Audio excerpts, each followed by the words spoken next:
나는 전능하신 아버지 하나님 천지의 창조주를 믿습니다. 나는 그의 유일하신 아들 우리 주 예수 그리스도를 믿습니다. 그는 성령으로 잉태되어 동정녀 마리아에게서 나시고 본디오 빌라도에게 고난을 받아 십자가에 못 박혀 죽으시고 장사된 지 사흘 만에 죽은 자 가운데서 다시 살아나셨으며 하늘에 오르시어 전능하신 아버지 하나님 우편에 앉아 계시다가 거기로부터 살아있는 자와 죽은 자를 심판하러 오십니다. 나는 성령을 믿으며 거룩한 공교회와 성도의 교제와 죄를 용서받는 것과 몸의 부활과 영생을 믿습니다. 아멘. 저희들 함께 찬양 드리겠습니다. 있는 자리에서 내가 드릴 수 있는 모습으로, 내가 드릴 수 있는 그 모양으로 함께 드렸으면 좋겠습니다. 첫 번째 곡은 제가 반주하는 것보다는 더 나을 것 같아서 첫 번째 곡은 에말로우리가 함께 이렇게 찬양 드리겠습니다. 이런 가사네요. 감사해. 시험이 닥쳐올 때 주께서 인도하시네. 주님이 인도하시니 내가 두려움이 없네. 또 감사해. 고통이 찾아올 때 주께서 지켜주시니 승리하리라. 나의 모든 생활 속에서 주님을 함께 차시니 주님의 성령이 나를 인도하시니 시험이 나를 찾아와도 주님이 나를 지켜주시니 주님의 성령이 나를 인도하시니 감사해 라는 고백입니다. 함께 찬양 드리겠습니다.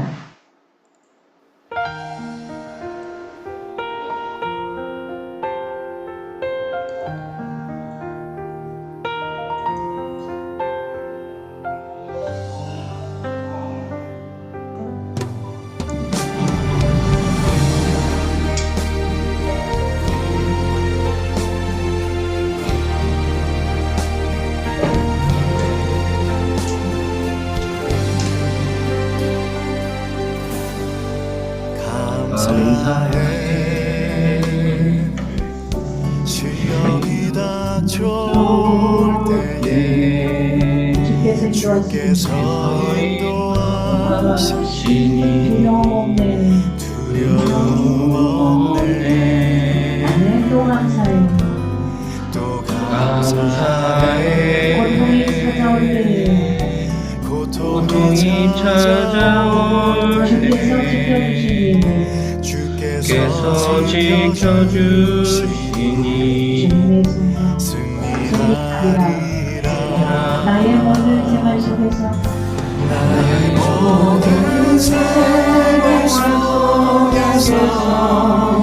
주님이 함께 하시니 주님의 성령 나를 인도하시리.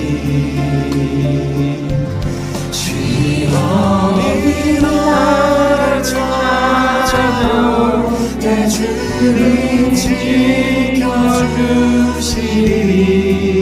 주님의 성령 나를 인도하시리.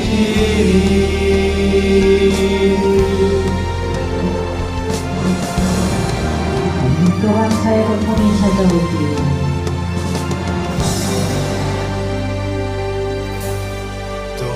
감사해. 고통이 찾아올 때에 고통이 찾아올 때에 주께서 지켜주시니 승리하리라. 나의 모든 생활 속에서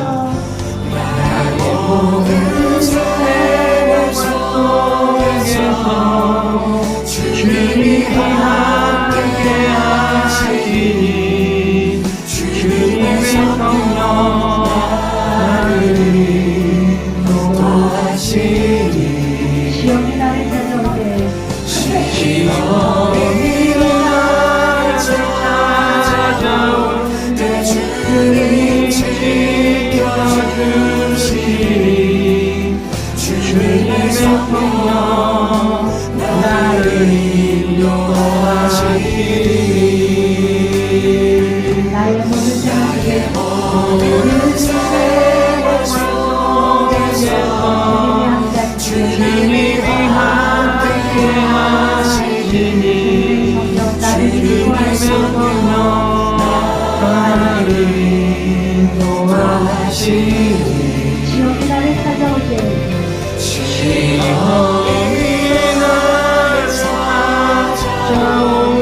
주님 지켜주시니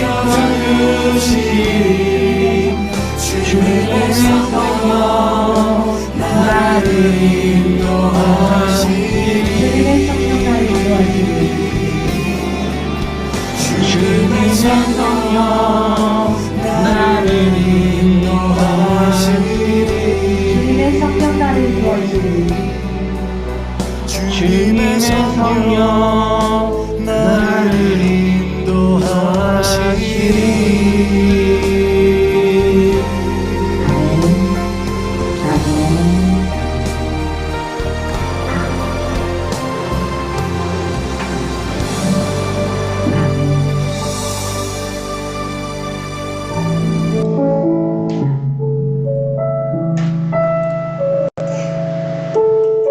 이번 찬양의 가사는 다 감사라는 답입니다.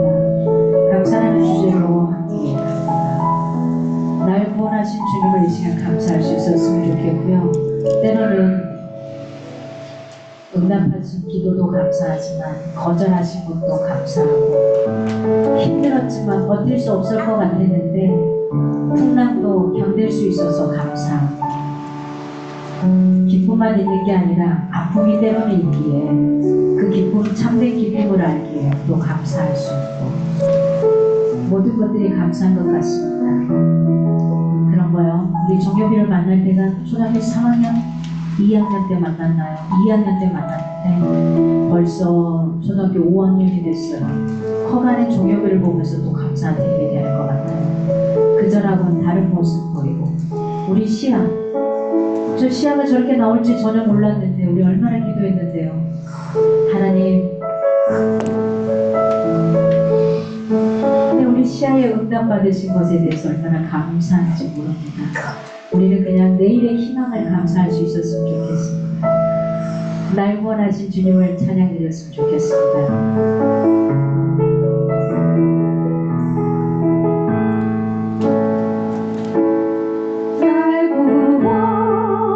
하신 주 감사 모든 것 주신 감사 지난 추억이 내 감사 내 곁에 계시네 향기로 봄철의 감사 외로운 가을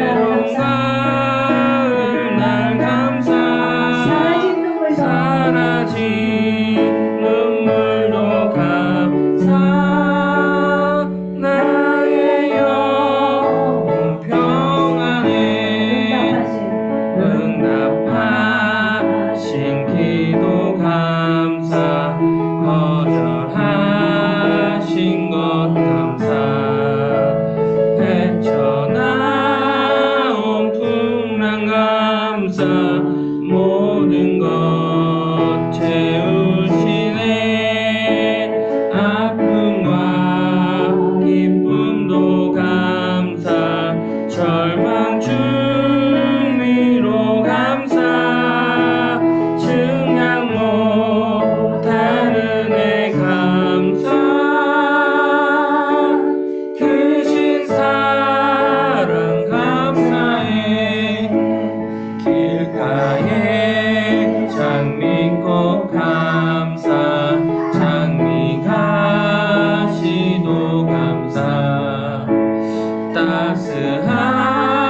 따스한 가정 희망 주신 것 감사 기쁨과 슬픔도 감사 하늘 평안을 감사 내일의 희망을 감사 영원토록 감사해. 우리 한번 다시 한번 고백할까요? 날 구원하신 주님 감사. 날 구원하신 주 감사 모든 것 주신 감사 지난 추억이 감사. 추억이 내 감사 주의 곁에 계시네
좋아졌어요. 네, 아멘.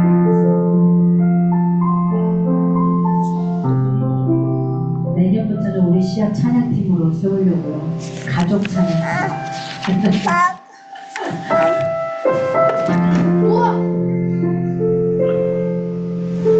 얼른 뛰어와서 축하하시고.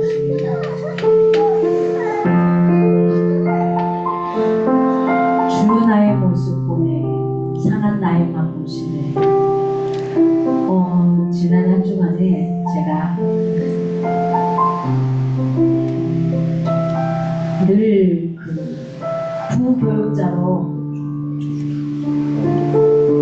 부교육자로 다니다가 처음으로 담임으로서 자녀를 처음 치러봤습니다. 근데 처음처럼 안 느껴졌죠? 저만 그렇게 느꼈나요? 엄청난 고민 속에 살아가면서 이렇게 했는데 제가 이런 말 하고 싶어요. 두 형제 가슴에 맺혀있는 그 상한 마음에 어떻게 구원하고 말해줄 수도 없고 위로할 수도 없는 저를 보면서 너무너무 마음 아팠어요. 내가 어떻게 해줄 수 없는 부분이겠구나. 하나님이 하셔야 되겠구나. 그래서 너무너무 마음 아팠었습니다. 오늘 새 소망을 가지고 하나님 앞에 갈 수 있었으면 좋겠습니다. 새 희망을 가지고 갈 수 있었으면 좋겠습니다. 그래서 주중에 하나님을 좀 더 사랑하고 나가야 되겠다는 이 소리를 저한테 보내주셔서 제가 얼마나 큰 힘이 되고 하나님 앞에 위로가 되고 잘했다 이 생각이 들었었습니다. 그래서 오늘 이 시간 이 찬양을 통해서 내 앞에 보이지 않는 것 같지만 새로운 새 소망으로 주 은혜인 것을 믿고 갈 수 있는 저와 여러분이 되었으면 좋겠습니다.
세상 소망 다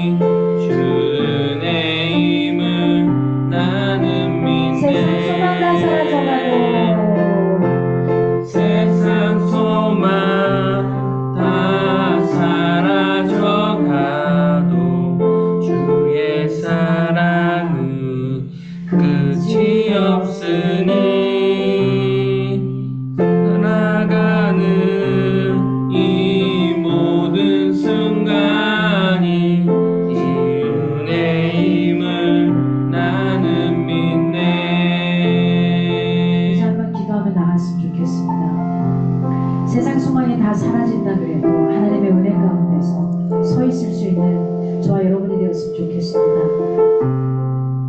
여러분은 어떤 일이 당했을 때 무엇을 바라보십니까? 사람을 쫓아가십니까? 하나님을 쫓아가십니까? 사람은 쫓아가도 사람들은 한계치가 있더라고요. 근데 하나님을 쫓아가면요 한계가 없더라고요. 그래서 하나님의 은혜 가운데서 그렇게 살아갈 수 있었으면 좋겠습니다. 하늘의 큰 소망을 가지고 새 소망 속에서 우리가 살아갈 수 있기 바랍니다. 이 시간 하나님 이한 예배 가운데 내 영혼을 붙들어 주시라고 이 시간 가운데 하나님 내 영혼이 세상에 줄 수 없는 참된 소망을 주님 안에서 갖고 주의 은혜를 믿고 갈 수 있는 내가 되게 해달라고 하시니 이 시간 기도하겠습니다. 하나님 감사합니다. 하나님 감사합니다. 아버지 사랑하는 것 감사합니다. 소원 들어주시고 도와주시옵소서. 아버지 사랑하는 아버지 능력 감사합니다. 주시를 간절히 소망합니다. 아버지 권위가 감사합니다. 소원 도와주시옵소서. 아버지 능력 감사합니다. 주시를 간절히 바랍니다. 내 하나님께서 저를 불러주시옵소서. 아버지 능력 감사합니다. 주시옵소서. 내 마음을 붙잡아주시옵소서. 세상의 소망이 어디에 있습니까? 하나님께서 저를 불러주시를 간절히 소망합니다. 아버지 앞에 온전히 마음을 쓰며 걸어갈 수 있도록 우리의 영혼을 온전히 붙들어주시고 도와주시옵소서. 감사합니다. 감사하신 예수 그리스도의 이름으로 기도합니다. 아멘. 이 시간 예배를 위해서 이충우 리더님께서 기도해 주시겠습니다.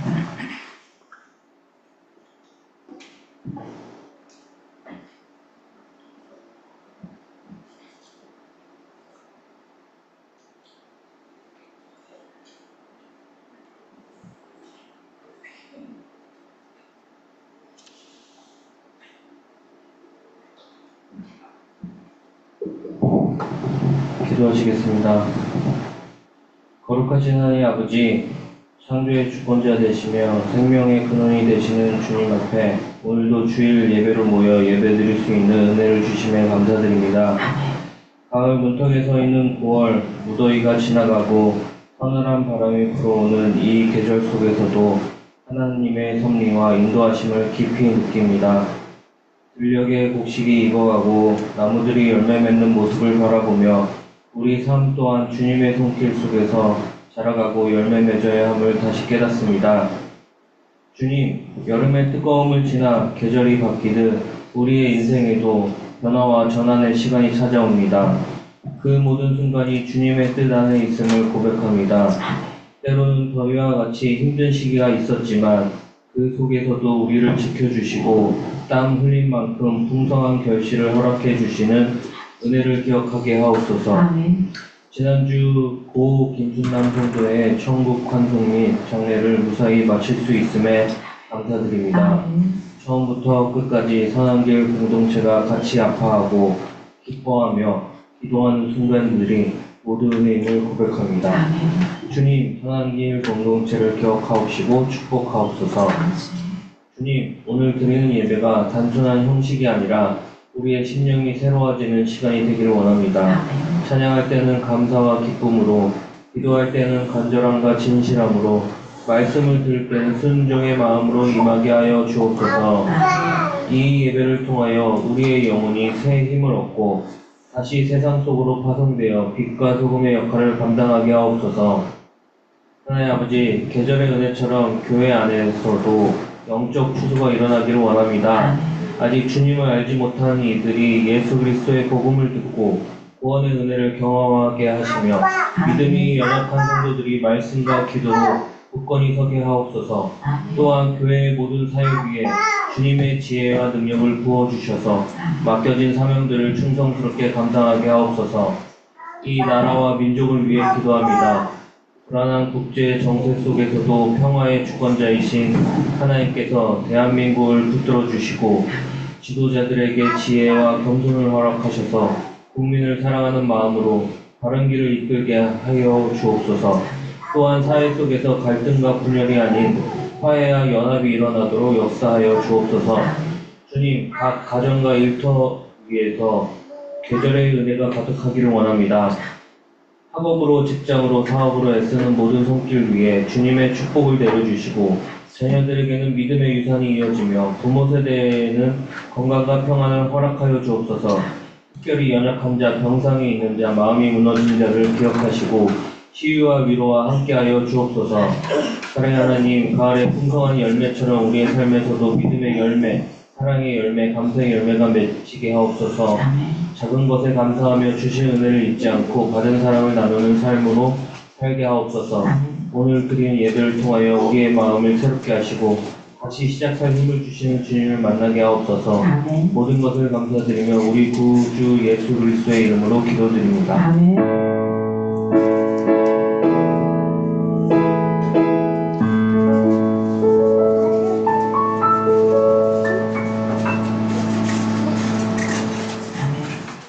감사합니다. 이 시간에 준비한 예물 하나님 앞에 드릴 때에 정미선 기자님의 특성으로 함께 하시겠습니다.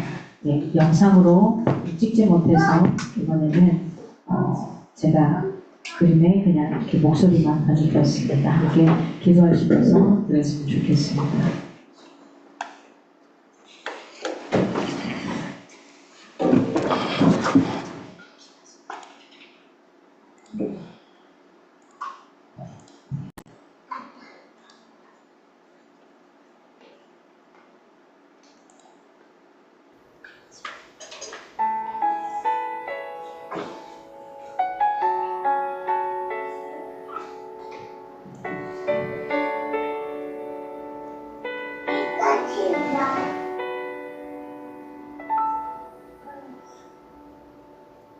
하나님 한 번도 실망시킨 적 없으시고 언제나 공평과 은혜로 나를 지키셨네. 지나온 모든 세월들 돌아보아도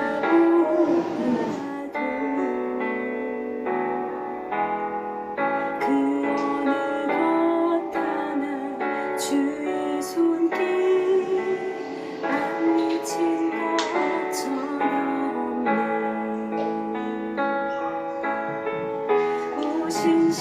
오신실하신 주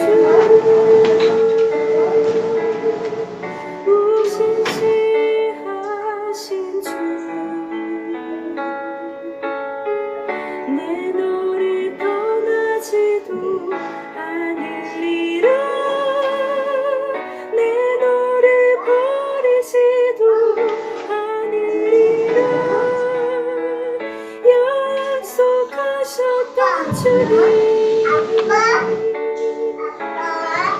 그 약속을 지키사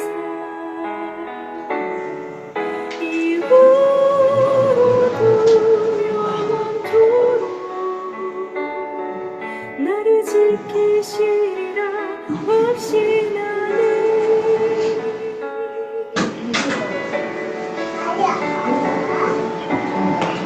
지나온 모든 세월들 돌아보아도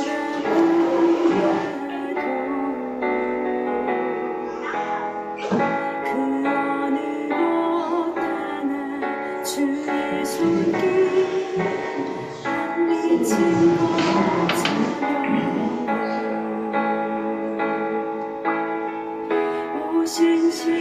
오신실하신 주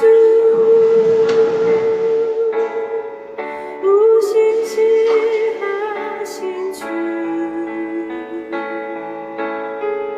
내 너를 떠나지도 않으리라.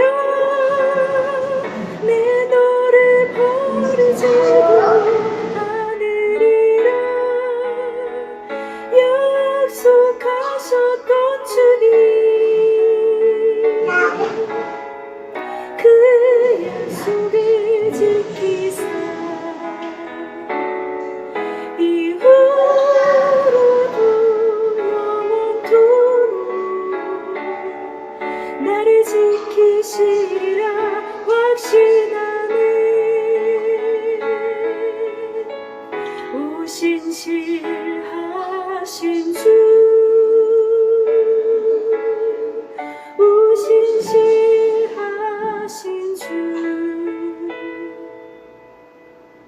내 너를 떠나지도 않으리라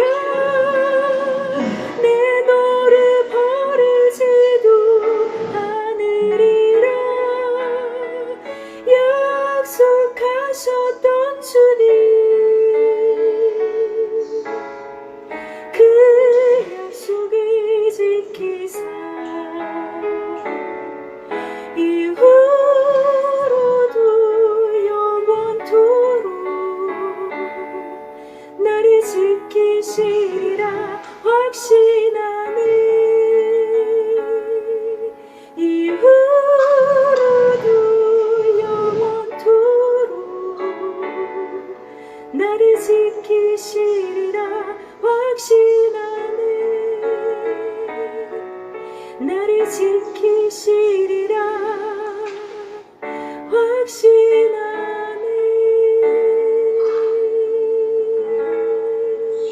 아멘. 감사합니다. 하나님께 영광의 박수 올립니다. 감사합니다. 감사합니다. 네. 지난주에 특송이어서 지난주에서 보내주셨는데 이번 주에 이렇게 바꾸도록 하겠습니다. 저희들 오늘 함께 보실 말씀은 로마서 8장입니다. 로마서 8장 1절에서 11절입니다. 로마서 8장 1절에서 11절 말씀입니다. 로마서 8장 1절에서 11절, 제가 한 절, 여러분이 한 절, 있는 자리에서 한 목소리로 읽겠습니다. 그러므로 이제 그리스도 예수 안에 있는 자에게는 결코 정죄함이 없나니 이는 그리스도 예수 안에 있는 생명의 성령의 법이 죄와 사망의 법에서 너를 해방하였습니다. 율법이 육신으로 말미암아 연약하여 할 수 없는 그것을 하나님은 하시나니 곧 죄로 말미암아 자기 아들을 죄 있는 육신의 모양으로 보내어 육신의 죄를 정하사 육신을 따르지 않고 그 영을 따라 행하는 우리에게 율법의 요구가 이루어지게 하려 하심이니라. 육신을 따르는 자는 육신의 일을, 영을 따르는 자는 영의 일을 생각하나니 육신의 생각은 사망이요 영의 생각은 생명과 평안이니라. 육신의 생각은 하나님과 원수가 되나니 이는 하나님의 법에 굴복하지 아니할 뿐 아니라 할 수도 없습니다. 육신에 있는 자들은 하나님을 기쁘시게 할 수 없느니라. 만일 너희 속에 하나님의 영이 거하시며 너희가 육신에 있지 아니하고 영에 있나니 누구든지 그리스도의 영이 없으면 그리스도의 사람이 아니라. 또 그리스도께서 너희 안에 계시면 몸은 죄로 말미암아 죽은 것이나 영은 의로 말미암아 살아있는 것이니라. 함께요. 예수를 죽은 자 가운데서 살리신 이의 영이 너희 안에 거하시며 그리스도 예수를 죽은 자 가운데서 살리십니다. 너희 안에 거하시면 그의 영으로 말미암아 너희 죽을 몸도 살리시리라. 아멘. 오늘 제목이 결코 정죄함이 없나니라는 제목입니다. 오늘 본문의 내용은 중요한, 물론 모든 내용이 다 중요합니다만 오늘 본문의 내용을 통해서 내가 누구인지 정체성을 분명하게 가져가고 내가 누구이기에 그 누구도 결코 정죄함이 없다고 하시는지에 대한 이걸 갖고 갈 수 있길 바랍니다. 우리가 지난번까지 7장의 성화에서는 율법의 가치와 육신의 죄성을 살펴보았습니다. 그렇다면 이제 8장에서는 성령님의 사역을 구체적으로 보고자 합니다. 율법은 우리 안에 내주하는, 우리 안에 함께하는 죄를 보고도 도울 수가 없습니다. 그 죄는 어떻게 도울 수 없잖아요. 보세요. 우리가 육신적으로 겉으로 드러나는 죄를 지으면 세상의 법에서 우리를 잡아갑니다. 잡고 돈을 내서 풀어주든지 아니면 감옥 안에 며칠간 있게 하든지 그러고 풀어줍니다. 그러나 내가 실제로 행하지 않고 마음으로 지은 죄들은 누구도 어떻게 터치할 수가 없는 것 동일한 겁니다. 그러나 내주하시는 성령님은, 내 안에 내주하시는 성령님은 우리를 죄와 사망의 법으로부터 해방시켜 주시고 신자들 속에서 영원히 함께 하신다는 사실입니다. 또한 성령은 친히 양자의 영이라는 표현합니다. 양자의 영으로 우리가 하나님의 자녀인 것을 증언해주고 그리스도의 상속자인 것을 확증해 주시고 있습니다. 더 나아가서는 고난 가운데서도 장래의 영광을 소망하게 하시고 이 땅에 불러주신 우리로 하여금, 믿는 우리로 하여금 의롭게 해주시고 영화롭게 하기까지 우리의 구원의 안전을 지켜주시는 분이 바로 성령 하나님이라는 겁니다. 그런즉 하나님이 우리를 위하여 지키시기에 그 어떠한 대적도 우리를 해롭게 할 수 없다라는 겁니다. 이제 그 첫 단락을 통해 율법이 할 수 없었던 일을 어떻게 성령님께서 이루시고 죄와 사망의 법으로부터 해방시켜 주시는지, 믿는 자들 안에 영원히 내주하시는지 이걸 좀 살펴보고자 합니다. 성화라는 단어는 거룩한 신분의 변화를 말합니다. 이 신분의 변화는 겉으로 드러나는 실제적인 변화를 이야기합니다. 자, 성 어거스틴이라는 이름이 주어질 때는 어거스틴의 이름은 성자가 붙기까지는 실제적인 변화가 일어났을 때 그 이름을 붙여주는 겁니다. 마찬가지입니다. 이 땅을 살아가면서 저와 여러분은 지금 이제 어떤 단계를 가야 되냐? 성화의 단계를 걸어가야 돼요. 하나님을 일단 내 인생에 모셨어요. 내 가슴에 모셨어요. 그러면 이제는 나의 신분이 변화가 되는 거죠. 신분이 거룩한 존재로 변화되는 거예요. 이게 성화 단계입니다. 오늘 1절에 이렇게 시작합니다. 그러므로 라는 말로 시작이 됩니다. 그러므로는 결과의 접속사입니다. 앞에 7장까지 있었던 모든 이야기를 끝내고 그러므로는 종결 어구가 되는 겁니다. 이 그러므로는 이제 얽매였던 것에 대해서 우리가 그동안 얽매였던 것은 율법이죠. 죽었다라고 표현합니다.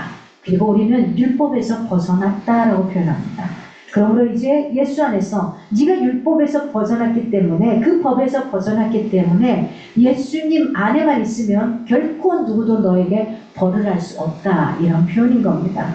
결코 정죄함이 없는 새 사람이다 라고 합니다. 그러므로 이제 그리스도 안에 있다면, 예수님 안에 있다면 구원은 이미 우리의 것이라는 것을 확증하는 표현이 바로 이 표현입니다. 결코 정죄함이 없다라는 겁니다. 이제 그리스도 안에 있는 신자는 결코 정죄함이 없는 자가 됩니다. 정죄라는 단어는 칭의의 단어와 반대입니다. 칭의는 나의 능력이 아니라 하나님의 능력으로 내가 당신을 믿겠습니다, 내 인생의 주인으로 모십니다 할 때에 내가 칭하여 너를 거룩하다, 의로운 존재다. 내 육신은 의롭지가 않아요. 근데 내 영이 그렇다면 내 영은 의로운 존재라는 겁니다. 이 정죄라는 말은 칭의에 반대되는 건데요. 정죄함이 없다는 것은 믿음으로 칭의된 신자의 자유로운 법적 상태를 이야기합니다. 그러므로 예수 안에 있는 우리 믿는 사람들은 이제 죄와 사망의 법으로부터 해방된 완전한 자유인이라는 사실입니다. 이는 그리스도 예수 안에서 이루어진 복음을 믿는 결과입니다. 그리스도께서 죽으시고 다시 살아나셔서 하나님 우편에 계시고 그 다음에 우리를 위해 강구하시고 계시기 때문에 아무도 우리를 대적하거나 정죄할 수 없게 되었다는 겁니다. 이게 바로 1절에 그러므로 라는 결과의 접속사고 종결어구를 사용한 이유입니다. 2절에 이는 그리스도 예수 안에 있는 생명의 성령의 법이 죄와 사망의 법에서 너를 해방하였습니다. 어떻게 우리 믿는 사람들은 율법의 정죄로부터 해방될 수 있었는가 하는 겁니다. 1절에 정죄함이 없음, 이것과 2절에 죄와 사망의 법에서 해방됐다는 것은 모두 어디에서 일어났냐면 예수 그리스도 안에서 일어난다는 겁니다. 그렇다면 우리는 무엇으로부터 해방됐을까? 무엇으로부터? 죄와 사망의 법으로부터 해방됐다고 이야기합니다. 7장에서 죄와 사망의 법은 뭐라고 말하냐? 죄와 사망의 법은 이꼬르 율법이라고 표현합니다. 율법 그 자체는 선해요. 우리의 육신이 그것을 지킬 수 없어서 결국 연약한 것이 되고 마는 거죠. 율법이 아무리 선하다 할지라도 그 기능은 죄를 드러내는 정죄되는 부정적인 기능을 감당하고 있습니다. 그것이 죄와 사망의 법입니다. 기능상 죄와 사망을 모두 불러일으키기 때문입니다. 이제 그리스도를 통해서 죄와 사망의 법에서 해방되는 것은 더 이상 우리가 율법 아래 있지 않다는 겁니다. 즉 칭의라든지 의롭다라고 칭해지는 칭의나 성화, 거룩하게 바뀌어간 내 신분, 이것을 위해서는 더 이상 율법을 의지하지 않는 것을 의미합니다. 자, 이 표현을 좀 더 쉽게 표현하면 이겁니다. 우리가 세상에 살아가는데 법이 있습니다. 빨간불일 때는 사람은 건너면 안 됩니다. 건널목에서 파란불일 때 건너세요. 그리고 중간불이 올 때는 잠시 멈춰주세요. 이렇게 가는 거죠. 그런데 여러분은 잘 지키시죠? 제가 여기서 이실 직구하면 어제 저는 불법을 자행했습니다. 법을 어겼어요. 법을. 오늘 법을 어겼네. 교회 오는 길에 큰 도로가 신호가 바뀐 거예요. 근데 앞에 작은 골목길에 이 도로가 안 바뀐 거예요. 차는 하나도 오지 않아요. 그래서 제가 어떻게 했을까요? 그 법을 어겼습니다.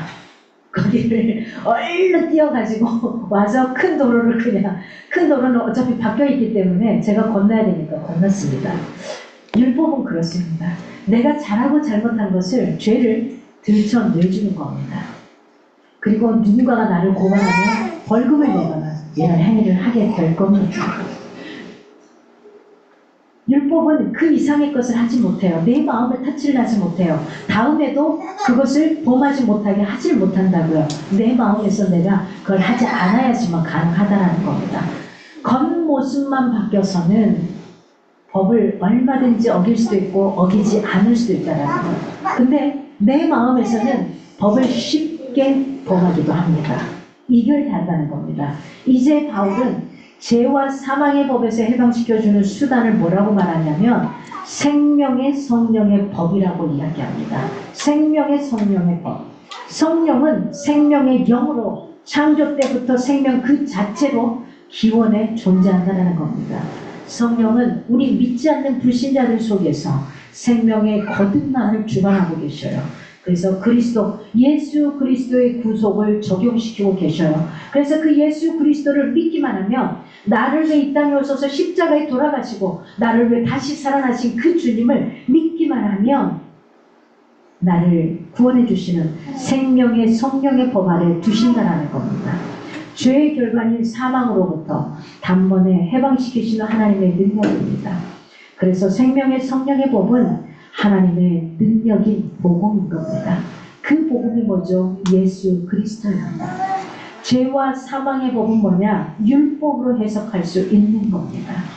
즉 우리를 율법과 형벌로부터 자유롭게 해준 것이 바로 복음이라는 사실입니다. 우리를 죄와 사망의 종로에서 해방시켜준 것은 성령 안에 있는 생명의 메시지입니다. 즉 십자가의 복음인 겁니다. 오늘 3절에서 4절은 율법이 연약하여 할 수 없는 일을 하나님은 어떻게 행하셨나 이겁니다. 율법이 연약하여 할 수 없는 일을 하나님은 행하셨다고 표현을 해요. 근데 율법은 죄인을 의롭게 할 수도 없고 성화시킬 수도 없습니다. 그렇죠? 우리가 법의 테두리를 벗어났으면 돈을 주고 나오거나 아니면 보석금을 주고 나오거나 아니면 그 벌만큼 들어가서 살다가 나오면 돼요. 그러면 그냥 없어져요. 그러나 내 마음에서 또 짓고자 하는 그 마음은 해결되지 않는다는 거예요. 교화되지 않는다는 겁니다. 제가 90년 중반 정도의 교도소에 위문 공연을 계속 다녔습니다. 그런데 그 위문 공연을 가면은 저희들이 악기를 가지고 들어갈 때 입구에서부터 나와서 맞이해 주시는 분들이 모범수들입니다. 모범수들은 그 철장을 몇 개 벗어나서 우리한테 와서 악기를 끌고 가줄 수 있는 이런 사람입니다. 굉장하죠. 모범수냐면. 죄는 지었지만 모범수예요. 그런데 이분들이 거기 가서 우리가 공연하고 나면 회개하고 두 번 다시 안 오겠습니다. 그리고 출소한 다음에 저희를 찾아와요. 찾아와서 이제 더 이상 들어가지 않습니다. 그 다음에 12월 24일 이 크리스마스 맞이해서 또 이문 공연 가면요. 그분이 우리를 보고 빵긋빵긋 웃으셔요. 다시 또 누워 있어요. 이거 겉은 돈을 주거나 아니면 그냥 그만큼 살아내지만은 이 속은 바꿀 수가 없는 거예요. 이 속은. 이건 율법의 겉에 드러나 있는 법으로 살아갈 것이 아니라 내 안에 있는 생명의 법으로 살아야지만 내가 바뀌어진다는 겁니다.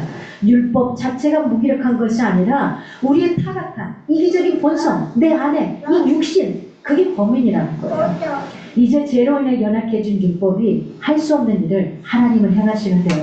그것은 칭의와 성화 두 가지를 모두 포함합니다. 첫째는 이 일을 위해 하나님은 자기 아들을 보내셨다는 겁니다.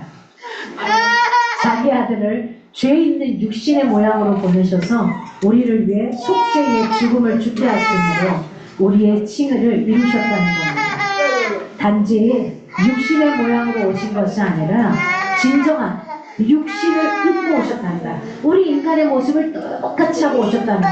그분은 신이지만 우리 육신의 모습을 똑같이 가져오시고 죄가 하나도 없으신 분인데 죄가 없으신 분이 그 모습을 우리와 같은 인간의 목숨으로 오신 걸 우리가 신학적인 용어로 성육신, 인카네이션이라고 이야기합니다. 두 번째는 성령을 보내셨다는 사실입니다. 성령. 첫 번째는 예수 그리스도를 보내셨고 자기 아들, 하나밖에 없는 아들을 보내주셨고 두 번째는 성령 하나님을 보내셨다는 겁니다. 우리가 성령을 쫓아 살 때에 율법의 요구를 이루게 하심으로써 우리의 성화를 이루신다는 겁니다. 여기서 율법의 요구라는 건 뭐냐? 그리스도께서 온전히 율법을 만족시키신 것뿐 아니라 우리도 영을 따라서 삶으로써 율법의 목적을 이루는 것을 말합니다. 즉 우리의 성화를 이야기하고 있습니다. 우리가 앞에서 살펴본 대로 칭의는 법정적인 겁니다. 신분적인 겁니다. 그러나 성화는 그 성격과 신분의 실제적인 변화를 이야기합니다. 칭의는 하나님 앞에서 일어난 객관적인 변화라고 생각하면 성화는 우리의 내면적인 인격에서 주관적인 실체로 나타나는 게 성화입니다. 그러니까 우리는 객관적인 변화는 이미 일어났어요.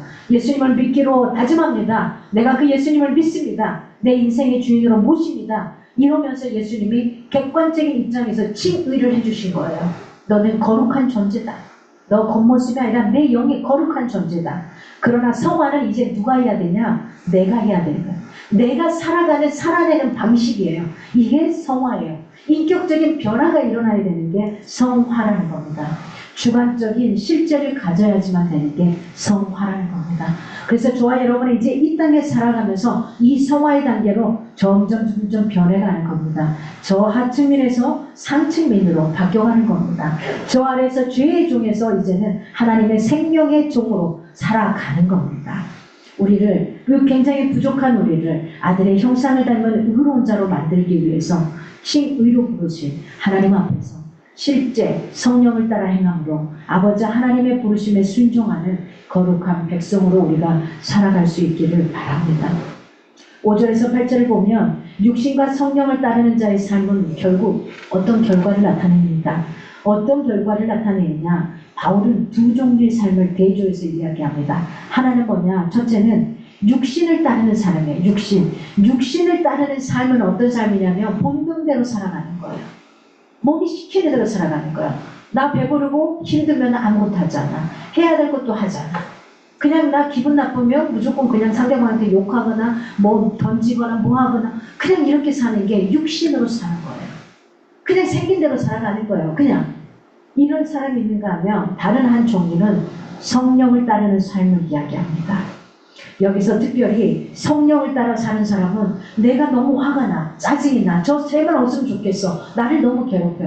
하지만은 내 마음에서 성령 하나님이 야 그랬더라도 용서해, 사랑해.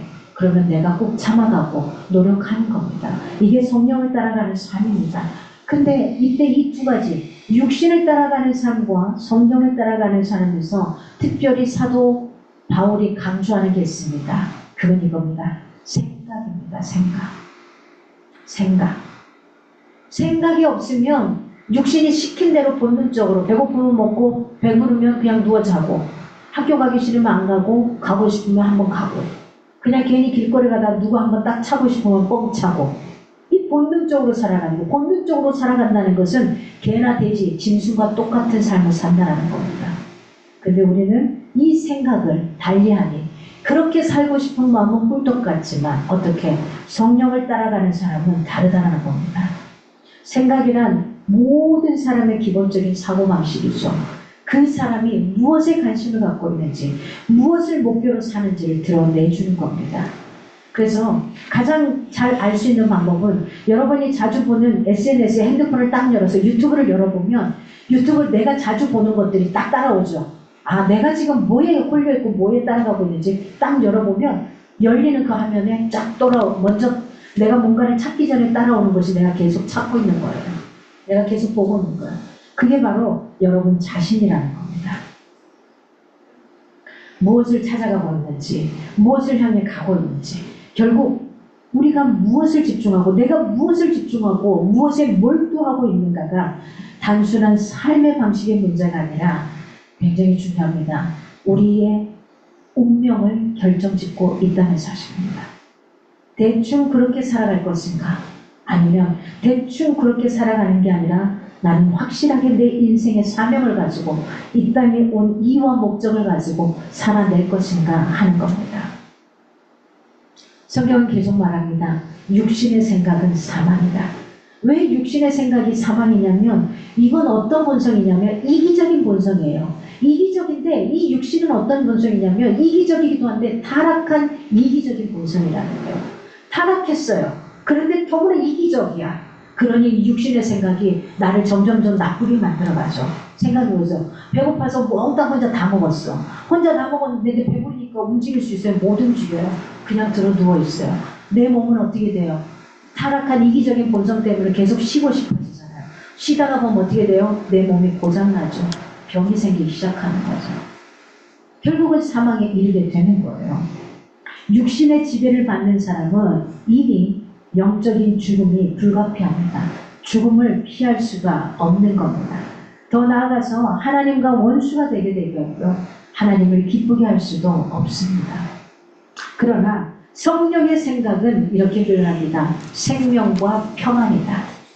믿음으로 하나님과 화목하게 된 자는 모든 이웃과 피조물과도 평화로운 관계를 유지하려고 노력합니다. 성령을 쫓아 행하는 생명과 평안의 길은 바로 거룩한 대로를 따라서 구별되게 걸어가는 성화의 길입니다. 하루 동안 우리가 무엇을 생각하고 내가 무엇을 생각하고 무엇에 사로잡혀 사는지가 내 운명을 결정짓는 중대한 생사의 문제입니다. 여러분 어떠세요? 어제 토요일이었습니다. 어제 무엇에 사로잡혀 살았습니까? 여러분 운명을 무엇이 결정지고 있는지 생사의 문제 이걸 한번 생각해 보시기 바랍니다. 그러므로 우리는 늘 내 마음과 생각을 지켜서 성령과 믿음으로 순종하는 성령의 사람들이 되어야만 하겠습니다. 오늘 9절에 만일 너희 속에 하나님의 영이 계시면 너희가 육신에 있지 않냐고 영에 있나니 누구든지 그리스도의 영이 없으면 그리스도의 사람이 아니라. 성령님이 함께하는 내 가슴에, 내 심장에, 내 삶에, 내 생각하는 생각 주머니에 한가운데 내주하는 신자의 삶에는, 믿는 사람들의 삶에는 어떤 변화를 가져올까 과연. 성화의 중요한 특성 중에 하나는 초자연적인 일인 것을 인식하며 사는 겁니다. 아, 우리 이럴 때 있죠. 저건 인간적으로 할 수 없어. 그 인간적으로 할 수 없는 초자연적인 일이 하나님이 하시는 일입니다. 하나님이 하시는 일입니다. 아시는 분은 아시겠습니다만은 제가 신학교를 졸업하고 그러면서 다시 일반대를 갑니다. 국어교육을 다시 전공하러 갑니다. 그런데 저는 수능 세대도 아닌데 다시 수능을 봅니다. 수능을 봐서 점수가 나옵니다. 그때 당시 수능 97년도 400점 만점. 400점 만점에 제가 들어간 국립대의 국어교육과 커트라인이 389점이었습니다. 제가 그 점수를 맞아서 들어갔냐고? 아니요. 저는 200점 약간 넘은 점수였습니다. 그리고 그 점수 가지고 그 교수님 앞에 딱 냈더니 지금은 그렇게 안 하는데 그때 당 처음에는 그 수능 점수표를 요만한 점수표를 앞에 갖다가 냈어요. 그 시대는 안 그랬죠. 뭐라 그랬죠. 내가 시대가 좀 많이 떨어졌는데 97학번이니까 96년도 수능, 95년도에 수능이 시작돼가지고 두 번째 해. 그 앞에 딱 내는데 교수님 뭐라 그러냐면 이 수업표를 딱 들고 제 얼굴 보고 이거 보면서 계속 자네 이거 갖고 학교 갈 거라고 왔는가. 한마디에 딱 KO가 냈습니다. 그런데 제가 그랬어요. 교수님 제 꿈입니다. 나는 내 꿈 앞에 점수로 여기를 포기하고 싶은 마음이 없었어요. 떨어졌습니다. 400점 만점에 389점이 커트라인이었으니까 그것도 4대 국어교육과 국립대에 떨어졌습니다. 두 번째도 세 번째도 네 번째도 되지 않고 그 학교에 그 그 과에 8번째 합격을 합니다. 8년이 아니라 그 해에 8차 합격은 언제 합격했냐면 OT 하루 전날. 지금처럼 인터넷이 있고 개인 전화가 있을 시대가 아니어서 학교 가서 매일 봐야만 했거든요.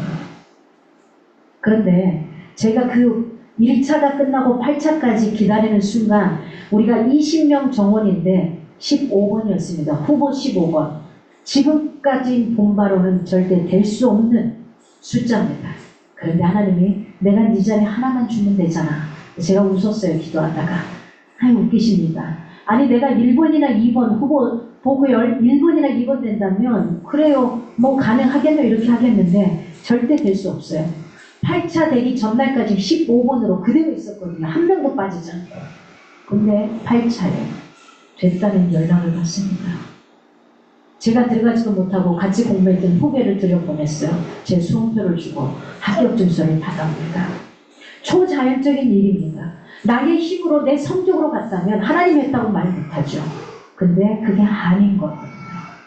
하나님은 살아계시다는 거 이야기 드리고 싶습니다.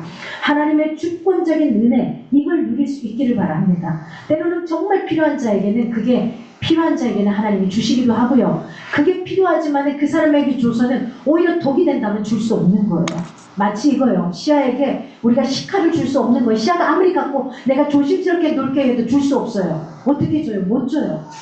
아니 우리 정엽이가 한 번만 시아 데리고 나가서 밖에 놀고 오면 안 돼요. 그래도 내가 못하니까는 거지. 왜요? 아직은 정엽이 몸 하나도 견디기가 힘드니까. 그래서 안 된다는 거예요. 이거거든요. 이거요. 하나님의 능력, 초자연적인 능력, 이걸 인식하며 살아가는 게 성화에 있어서 굉장히 중요한 요소가 됩니다. 그런 하나님을 만날 수 있기를 바랍니다. 성령이 아니고서는 누구도 예수를 주님이라 시인할 수 없다고 말합니다. 참된 그리스도인은 성령을 받습니다. 여기서 하나님의 영이나 그리스도의 영은 바로 성령을 가리킵니다. 영이 나오면 성령 하나님을 생각하시면 됩니다. 하나님의 영이 그리스도의 영으로 불린다는 것, 우리 안에 그리스도의 영을 가진다는 것은 우리 안에 그리스도를 가지는 것이라는 것, 이걸 주목할 수 있기 바랍니다. 성령을 소유한다는 것은 곧 예수 그리스도를 소유한다는 겁니다. 하나님이 거하시는 거룩한 성전이 된다는 것을 의미합니다. 성령 안에서 성부 하나님, 성자 하나님, 동일시됨을 통해서 이렇게 말합니다. 새 위격이 다르지만 동일한 신적 본질과 뜻을 가졌다. 그러니까 동일하게 우리가 하나님이라고 부릅니다. 하나님이라고 부르지만은 성부 하나님, 성자 하나님, 성령 하나님이 트라이앵글로 그들이 하는 역할만 다르다. 그래서 삼위일체라고 표현을 합니다. 그들이 하고 있는 역할은 다르고 몸은 하나다. 이런 표현을 하고 있는 겁니다. 성부 하나님은 성자 하나님을 통해 일하시고 성자 하나님은 성령 하나님을 통해서 일하시는 이 삼위일체 하나님을 우리가 보게 됩니다. 오늘 10절에 또 그리스도께서 너희 안에 계시면 몸은 죄로 말미암아 죽은 것이나 영은 의로 말미암아 살아있는 것이니라. 성령의 내주는 신자의 몸에 우리 믿는 사람들에게 어떤 영향을 미칠까? 그리스도께서 우리 안에 계신다 이 말씀은 성령의 내주, 내 안에, 내 삶에, 내가 생각하는 모든 공간 안에 함께 하신다는 말입니다. 즉 성령의 내주하심이라는 표현은 그리스도가, 예수 그리스도가 내 안에 함께 한다는 말과 같은 겁니다. 죽을 몸은 죄로 말미암아 죽은 것이지만 내 육신은 그냥 죽잖아요. 껍질.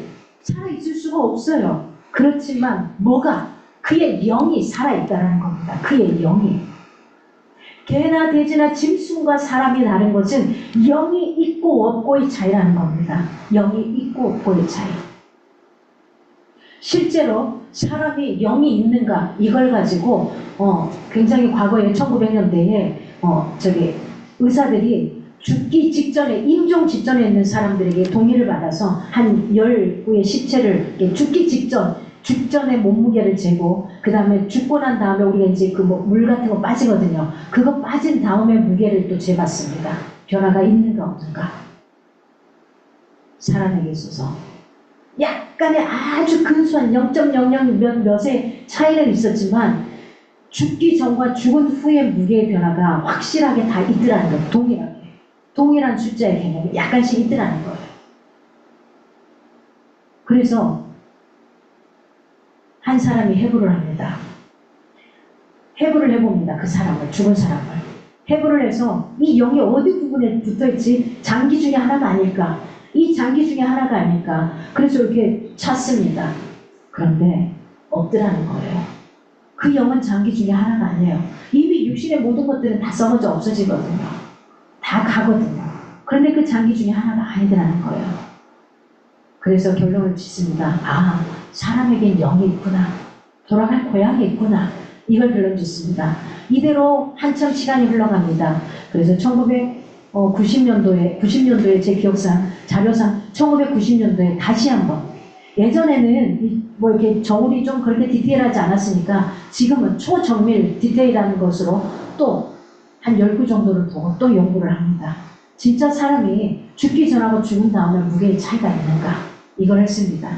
물론 약간의 오차가 있었지만 동일하게 그때와 비슷한 결과가 나오더라는 겁니다. 그렇습니다. 우리가 고 김순남 어머니를 먼저 보내면서 마음 아프고 육신적인 아픔은 굉장히 쓰라리고 아프지만 그래도 마음에 희망을 갖는 건 뭡니까? 그의 영이 하나님께로 돌아갔기 때문이에요. 그러면 우리도 그 다음에 죽어서 하나님께로 돌아가서 같이 기뻐 만날 수 있는 그 희망과 소망이 있기 때문이라는 겁니다. 오늘 성경은 그걸 이야기하는 겁니다. 죄로 말미암아 죽을 수 있는 거지만 영은 죽지 않는다는 사실입니다.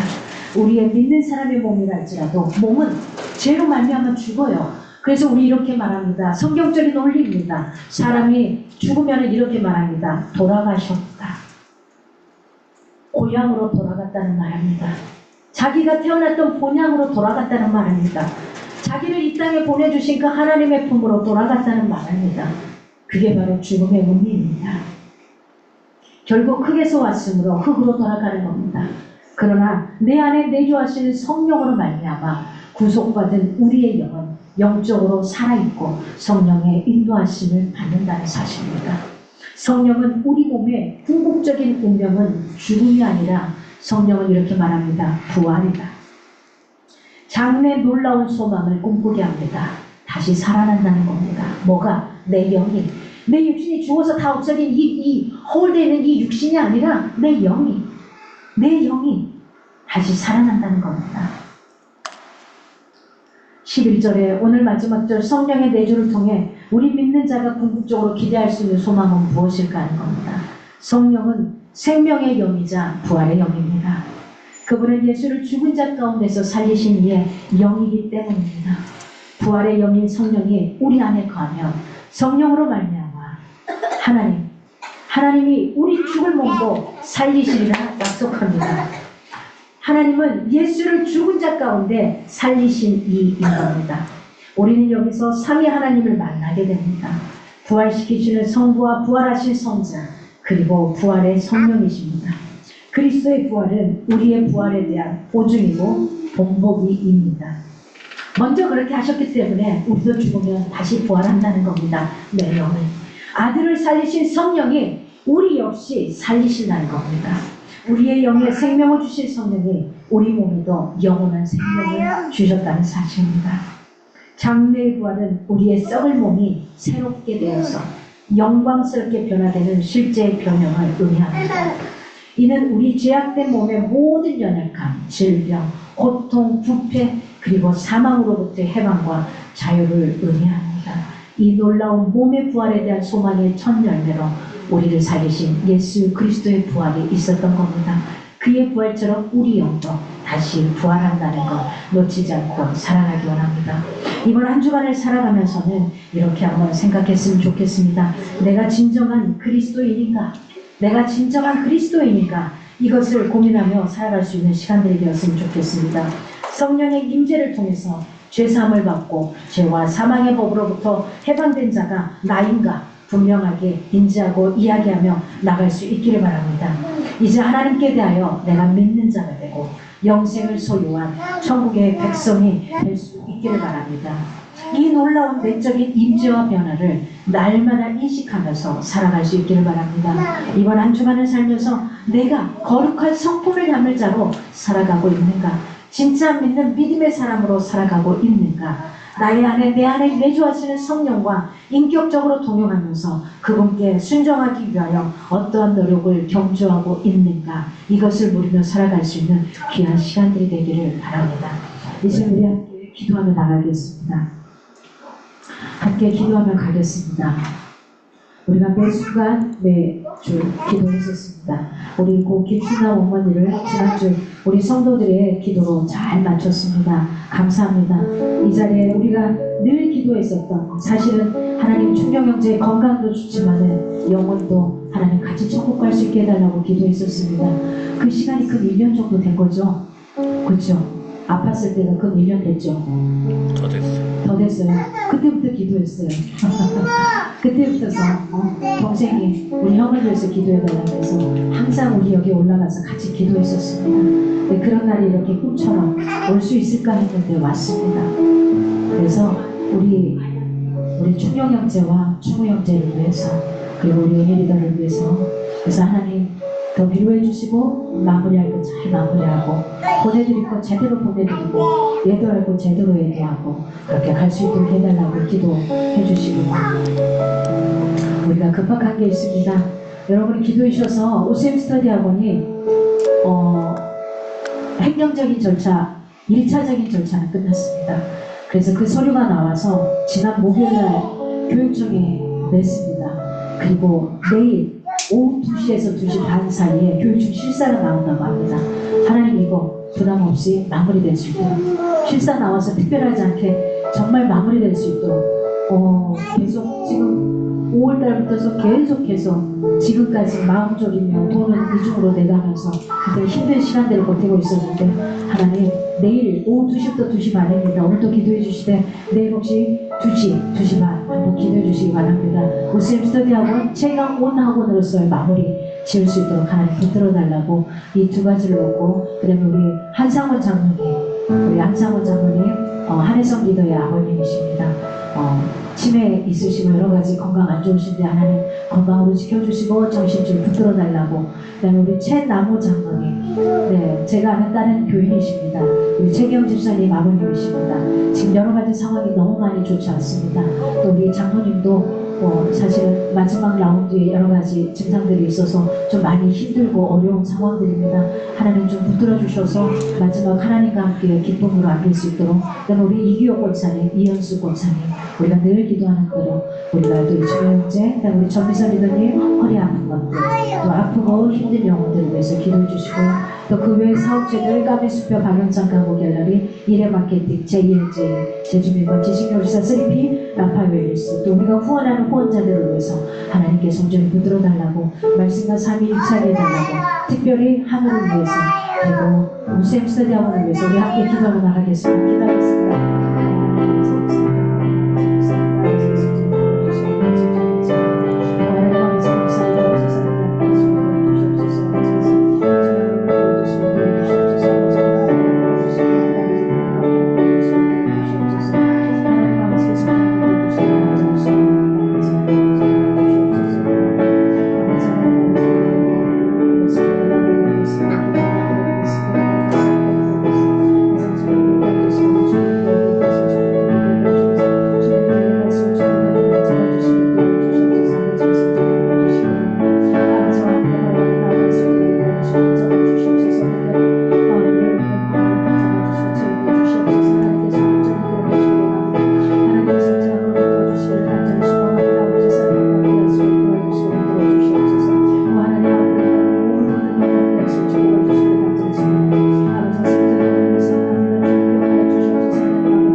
우리 다시 한번 찬양해주세요. 해안에 새기신 하나님. 해안에 새 것이 없나니 이 죄인 살리신 주 보라 새롭게 된 이 피조물 주의 놀라운 권능 찬양하세 우리 주 오 주여 영광 받으소서 새롭게 하소서 새롭게 하소서 새롭게 하소서 늘 새롭게 하소서 해안에 새 것이 없나니 죄인 살리신 주. 이 죄인 살리신 주 보라 새롭게 된 이 피조물 주의 놀라운 권능 찬양하세 우리 주 오 주여 영광 받으소서